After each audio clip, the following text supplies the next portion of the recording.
No pressure. Agencies could decide on AAA rating before Christmas.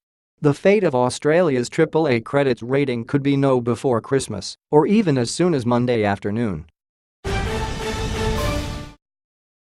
The fate of Australia's AAA credit rating could be no before Christmas, or even as soon as Monday afternoon.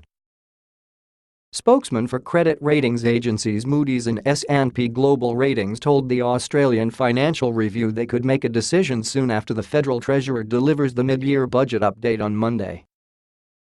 Speculation about a potential ratings drop flared last week when the national accounts figures showed Australia has just come through its worst quarter of economic growth since the global financial crisis. Deutsche Bank Australia chief economist Adam Boyton told Fairfax Media the federal government might never make it back to surplus. Mr. Boyton said Treasury had overestimated its forecasts for nominal GDP growth, and even a minor shortfall at its average 5% of year estimate could mean the budget would never get back to surplus. Meanwhile, the coalition and Labor are locked in a battle over which savings measures should be used to repair the budget, with this financial year's deficit currently expected to be $37 billion. Shadow Finance Minister Jim Chalmers has accused the government of playing political games, saying Labor had compromised on the so-called omnibus savings bill but would stand firm on cuts to education or Medicare. The opposition is pushing for the government to make changes to negative gearing and capital gains rather than go ahead with its proposed $48 billion company tax cut package.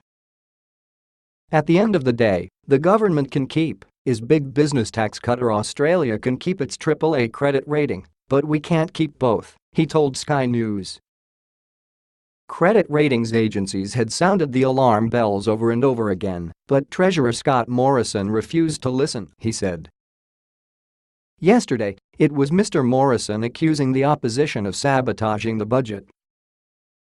The Turnbull government has a clear fiscal plan to return the budget to balance, and it is important that this plan continue to be legislated, he told a banking and finance conference in Sydney.